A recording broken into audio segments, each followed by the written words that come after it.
A fiery horse with the speed of light, a cloud of dust, and a hearty hi-yo silver. The Lone Ranger.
His faithful Indian companion Tonto, the daring and resourceful masked rider of the plains, led the fight for law and order in the early western United States. Nowhere in the pages of history can one find a greater champion of justice. Return with us now to those thrilling days of yesteryear. From out of the past come the thundering hoofbeats of the great horse Silver. The Lone Ranger rides again. Come on, Silver. Let's go, big fella. Hi-yo, Silver! Away!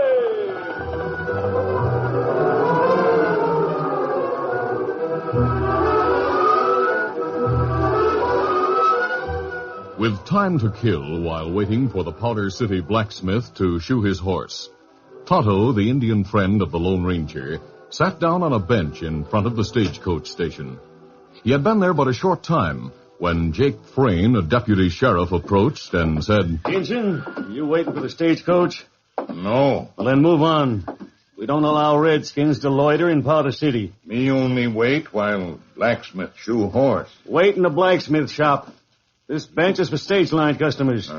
Me sorry. Well, go on, step lively. You not need shove. Don't give me any back talk. Do as I say or I... Frayne. Huh? Oh, hello, Morgan. I was just chasing this Injun off your bench. Well, me go. No, you don't have to go. Sit down on that bench and stay as long as you like. Morgan, my office door was open, Frayne, and I heard everything was said. If you want your station platform cluttered up with Injuns, it's your own affair. It sure is. The stage is coming. Frayne, every time the sheriff leaves town for a few days, you try to show your authority. I'm the law when Sheriff Barton's away. Then attend to the law and don't bully a man because he sits down to rest. That's the thanks I get for trying to be helpful. I'll go back to my office. That's where you belong. Me sorry me start trouble. Oh, think nothing of it. I've been wanting for a long time to speak my mind to Jake Frayne. Now, make yourself at home. I've got to attend to the stagecoach. Stage is in. Bring out the fresh horses. Hi there, Pete. You're right on time. Howdy, Mr. Morgan. Yeah. Where's the strong box? Well, right here at my feet. I'll hand it down to you. You got a hold of it? Yes. The strong box was heavy, and the driver helped the station master carry it into the office. Close the door, Pete. Right. Thanks. Now stay here and watch the door while I transfer the money from the strong box to the safe. Now, don't let anyone in. You've been a lot more careful than usual, boss. Oh, this is an extra large shipment of money. Now, where's my key? Oh, here it is. This box holds over $20,000 in paper money and gold. Doggone. That's a lot of money. It's for the bank in Cold Creek. That much cash on the stage, I should have had a shotgun guard. And I discussed that with the banker and the sheriff, Pete. We decided that a guard would be a dead giveaway. Outlaws would be sure you carried a valuable cargo. You and the guard might have both been shot from ambush. Yeah, I savvy. We decided it would be safer to keep the shipment of cash a secret. Yeah, you're probably right. Now watch outside while I dial the combination on the safe. Yeah, I'm watching. You see anyone who looks suspicious? Nope. Stable boys are changing the horses. Indian helping my passenger unload his luggage. No one else around. To the right, twice. 27. The passenger's name is Prindle. He's Widow Frisbee's brother. When she died last month, he got her property. Told me he plans to stay here in Powder City and go into some kind of business. Oh, thunderation. What's wrong, boss? No, I made a mistake. I've got to start dialing the combination all over again. Now keep quiet while I'm doing it.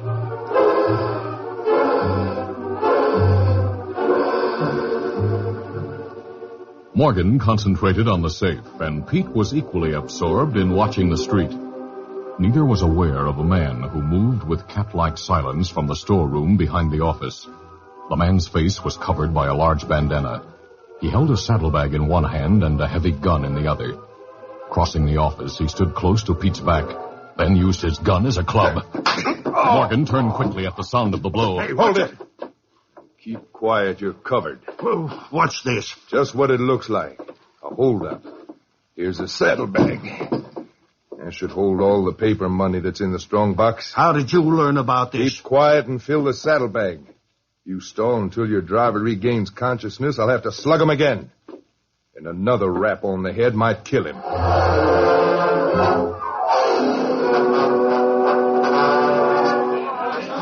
Those in the street didn't suspect that a robbery was taking place. The stable hands were busy with the horses, while Tonto carried the last of Mr. Prindle's luggage from the stagecoach to the station platform. I'm mighty obliged to you, Indian. Oh, me, glad help. One more favor. Would you watch my bags while I go inside and ask the station master about hotel facilities? Me watch it. Thank you. Before I go inside, I'll make sure we have everything out of the stage. I'd hate to lose anything. Inside the office, the outlaw held his gun unwaveringly as Morgan stuffed the paper money into the saddlebag. Never mind the gold. I'll sacrifice that. It's too heavy to carry. You'll never get away with this. That's my worry. Fasten my saddlebag. I suppose you have a horse waiting behind the building? Yeah. And if any of the stable boys get in my way, I'll shoot them. Is the station master here? I want... robbery! Thief! Morgan charged in the split second when the outlaw's attention was diverted by Prindle's entrance. He seized the thief's gun hand and clutched at the bandana. The outlaw freed his hand and fired. Morgan, driven back by the impact of the bullet, maintained a death grip on the bandana, tearing it off the robber's face. Picking up the filled saddlebag, the thief ran into the back room and slammed the door. An instant later, Tonto hurried through the front door to Prindle, who stood speechless, staring, and frozen by fear. The Indian grasped the situation, and as he moved to stop the flow of blood from Morgan's wound, the stable hands, followed by Jake Frayne, the acting sheriff, rushed into the office. Hey, what's going on here? What was that gunshot? Sheriff, Come on, speak up. Did you shoot Pete Morgan? No, I didn't do it. Pete's not shot.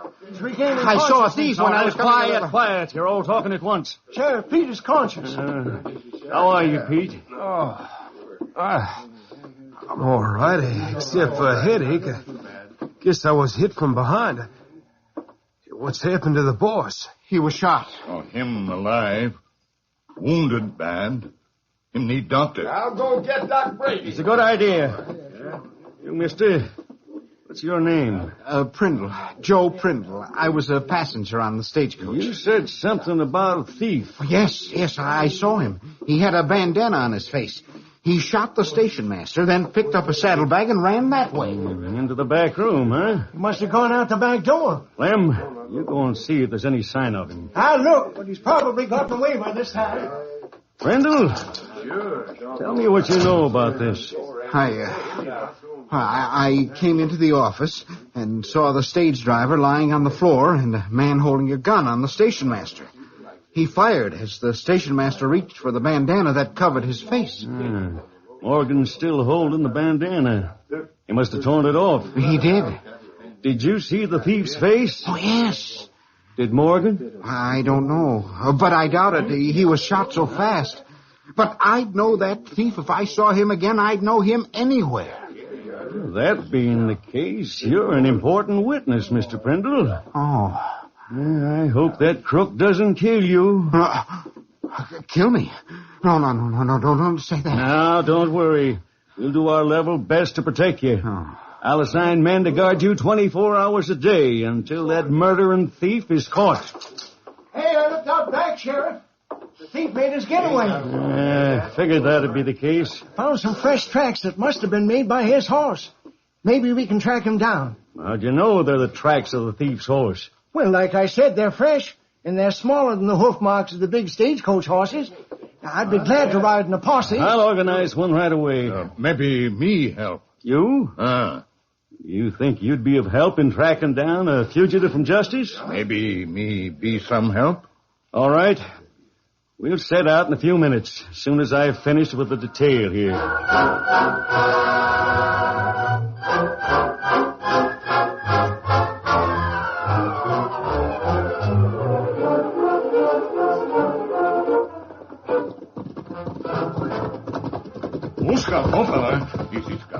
It was late afternoon when Tonto left town and rode to a nearby woods to join the Lone Ranger in camp.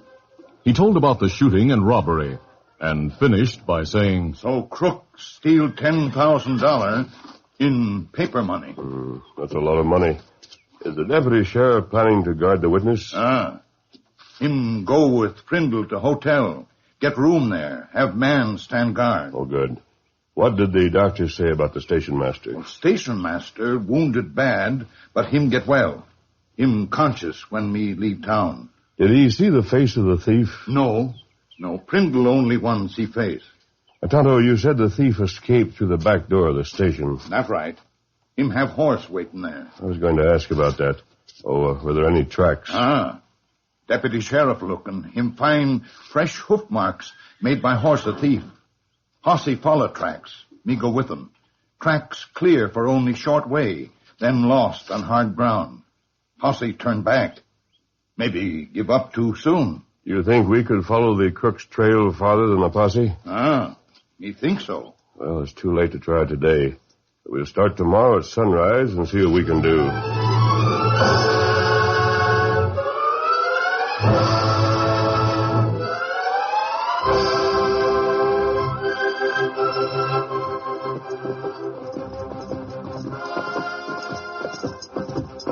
The following morning, the Lone Ranger and Tonto rode to the place where the posse had given up the search for the outlaw's trail. Beyond that point, they spent several hours riding back and forth on soft ground in search of recently made hoof marks that might be those of the thief's horse. They were near the edge of a woods that bordered the stage trail when they heard a team approaching. Stagecoach, Tonto. It ought to leave town yesterday, but driver hit on head, so trip put off until today. Is the driver of that stage the man who was knocked out? Him same one.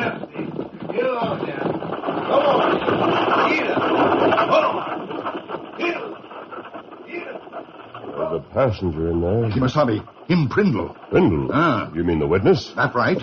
Him leave town, there no witness left. Well, I wonder why he's leaving. Me not know.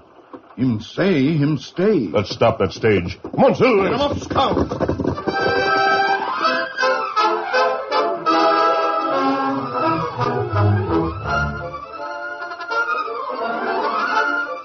The curtain falls on the first act of our Lone Ranger adventure.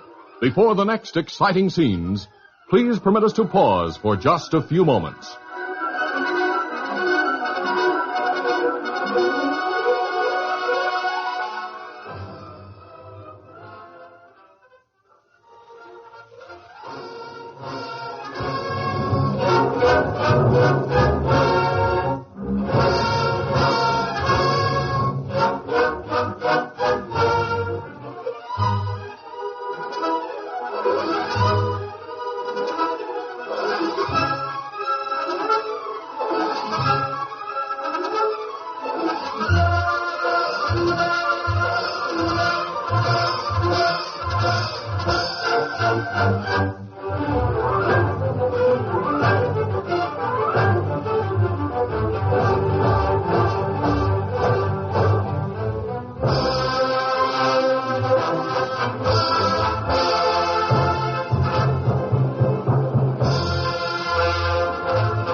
Now to continue.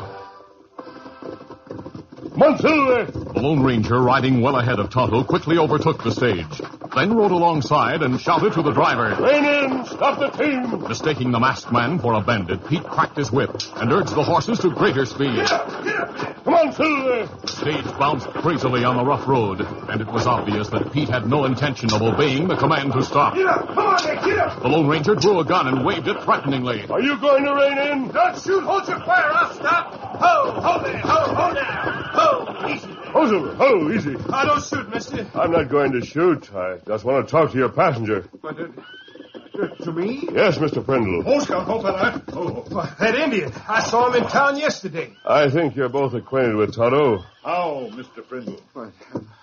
Hello, Tonto. Tonto, are you in cahoots with this masked owl hoot? Him good friend. Him Lone Ranger. Who? What's that?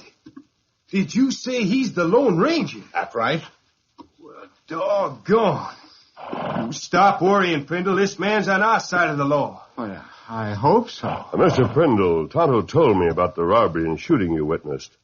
He gave me the impression that you intended to remain in Powder City. I did intend to, but I've changed my mind. He put his inheritance in the hands of a lawyer to sell and took the first stage leaving town. Why? Because I don't want to be murdered.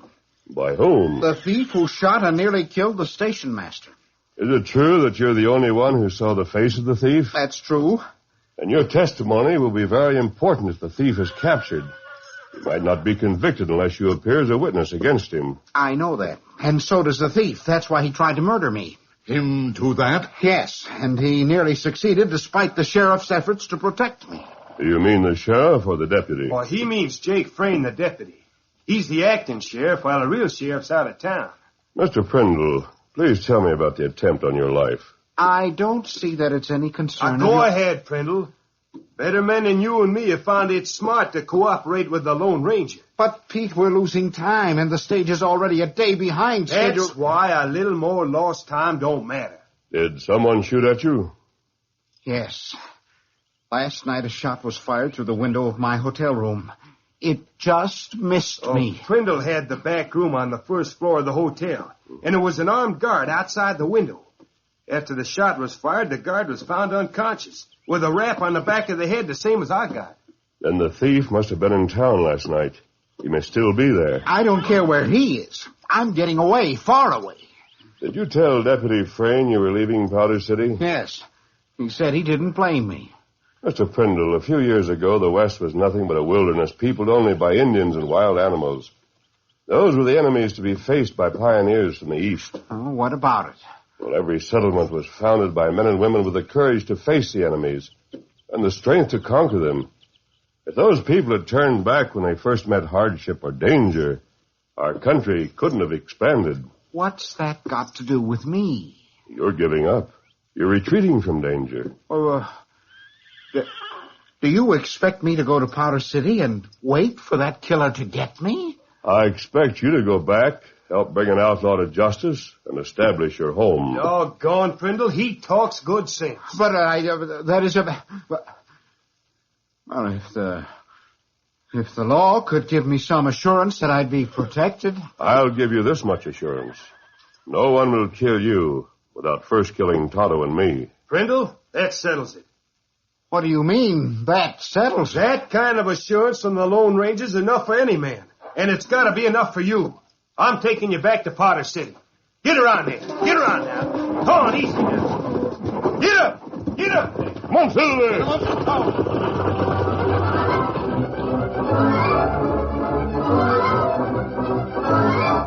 Later the same morning, Deputy Jake Frayne finished his desk work in the sheriff's office, then went to the house where he lived alone.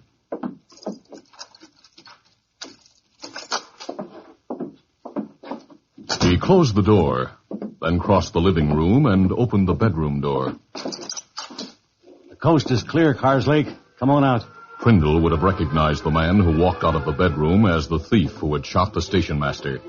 He had been hiding in the deputy's home since the previous evening, when after riding on hard ground to baffle pursuers, he had sneaked back into town. Has Prindle left town? Yes. He left on the stage a couple of hours ago. I'd have been here sooner, but I was tied up in the office with official business. Are you sure Morgan didn't see my face? Yep, I made sure of that. Well, then I'm in the clear. That's right, Carslake. You'd have saved me a lot of trouble if you'd shot Prindle after he saw your face. Yeah, I know that, Jake, but things were happening too fast. When I shot Morgan, I knew the men had come running into the office, so I figured the best thing was to clear out with the cash in a hurry. Was it hard to get Prindle to leave? No. The shot I fired through the hotel window did the trick. Prindle was mighty eager to leave on the stage. Who was on guard at the window? Oh, Sam Blake. He's one of the special deputies I appointed. You know, I never did like the critter, so I was glad of the chance to rap him on the head.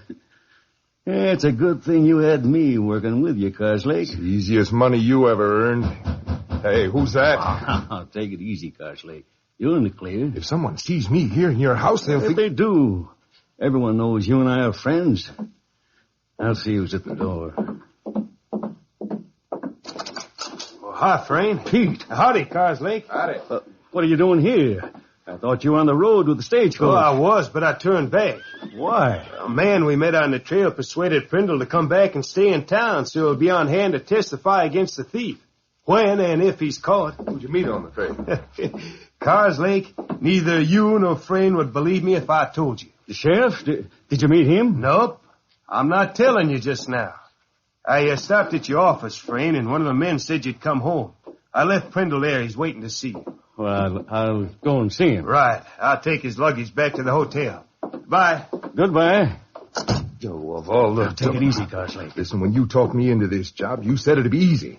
You said you'd have no trouble covering everything while you were in charge of the sheriff's office. Don't worry. Ah, you couldn't even get rid of the witness. I got him out of town. He didn't stay. He'll wish he had. Now what are you going to do? I'll get rid of Prindle permanently. You mean... You know what I mean. Come on with me. Where? To my office. Listen, if you lost your mind, I've been hiding since yesterday just so's Prindle wouldn't see me. Now you want me to go right to the sheriff's office where he's waiting. You won't have to go inside. Just wait outside the door in case I need you. Come on. Tonto met Pete at the hotel to help unload Prindle's luggage, while the Lone Ranger waited with a witness in the sheriff's office. Carslake and Deputy Frayne, approaching the sheriff's office, saw a big white stallion tied to the hitch rail. That horse must belong to someone in the office. It's a fine-looking animal. Sure is. You suppose the owner is the man that Pete met on the trail? Might be. He's in the office with Prindle. Things are likely to be complicated. Leave it to me, Carslake. I'll go ahead just as we planned and size up the situation. You wait here. Right. And leave the door open. Hello, Deputy Frayne. Hello, Prindle. Max. Hello, Frayne. Who are you? Didn't Pete the driver tell you? No, put your hands up. Holster your gun, Deputy. Deputy Frayne, this man is the Lone Ranger. The Lone... I don't believe it. Oh, it's true. Pete'll tell you. Pete's easily fooled, Prindle, and so are you. I'm convinced this is the man who shot Morgan and stole the money. Get your hands up, mister. I'm not fooling. Frayne, I have credentials in my pocket. Take those hands high. Come in here, Carslake. I know this man is not the thief. Shut up, Prindle. A masked man, huh? Yes, Carslake. Close the door and draw your gun. Cover Prindle. You. What about me? You're the one.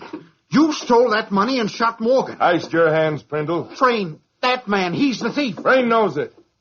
Who's the masked man, Frayne? According to Prindle, he's the Lone Ranger.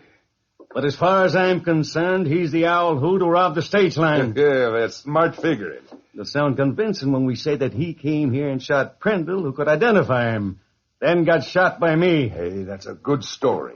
Take one of his guns, Carslake, and use it on Prindle. Don't kill me. As Carslake holstered his gun and stepped forward, reaching for one of the masked men's, the Lone Ranger made his lightning bid for life. His lifted arms came down. The edge of his right hand chopped at the side of Carslake's neck. Come here, you. With his left hand, the Lone Ranger grabbed the outlaw's shirt and pulled Carslake close. Carslake! Shoot and you kill your partner. Carslake, half stunned, served as a momentary shield. The next instant, he was rocketed by a hard shove. Stumbling backwards, he crashed into Jake Frayne, and both men fell to the floor. I'll kill you! You're too slow. The masked man fired from the hip. His bullet smashed Frayne's arm. I'll get him! Carslake's gun was bullet smashed before it cleared the holster. If you want more gunplay, say so. No, no, don't shoot again. Hold your fire. The door flew open to admit Pete the driver, Tonto, and the coroner. Kimasabi. There's the man who stole the cash and shot Morgan. And the deputy sheriff was in cahoots with him. Frayne. Pick up their guns, Tonto. Me get him. Carslake's the crook. He stole the cash and shot Morgan. Frayne, you polecat, don't try to put all the blame on me. It was your idea. You figured we could get away with the cash while the sheriff was out of town. Shut up, Carslake. Where's the money? Half of it's in Frayne's house. That's his share. Where's the other half? I got it in my pocket. Tonto, you better find some rope and tie those men. You don't need rope. I know where the sheriff keeps his handcuffs. I'll take charge of these two until the sheriff returns. Who are you? The coroner. Good enough. You have the authority to take charge until the sheriff returns. I'll help you, Coroner. Mr. Coroner, I'd like to help, too, if I may. Yes, indeed, Prindle. Tonto, we're no longer needed. That's right. Oh, can't you stay around? No, Pete. Tonto and I have a long way to travel. Thank you for sending me back. Brindle, you see now why the West needs honest men with the courage to fight crooks like Carslake. And even worse, crooks like Frayne who use public office to aid criminals. Adios. So long. Bye. Prindle, as the masked man says, you've seen why the West needs honest men. You've likewise seen the West's most honest man in action. I mean the Lone Ranger.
This is a feature of the Lone Ranger Incorporated, created by George W. Trendle, produced by Trendle Campbell Muir Incorporated, and directed by Charles D. Livingston.